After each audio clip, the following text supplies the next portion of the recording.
For today's good question, Alexa and Amy both ask, how do the House and Senate bills in Frankfort get their numbers during the legislative session? When covering those bills as they make their way through the legislature, they are usually referred to by their number.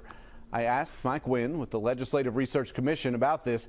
He told me in most cases, bills are assigned numbers in the order they are filed. However, some numbers, especially numbers 1 through 10, are often reserved for priority bills. We saw that this year with House Bill 1, which was the Republican-led effort to reduce the individual income tax that Governor Beshear signed into law.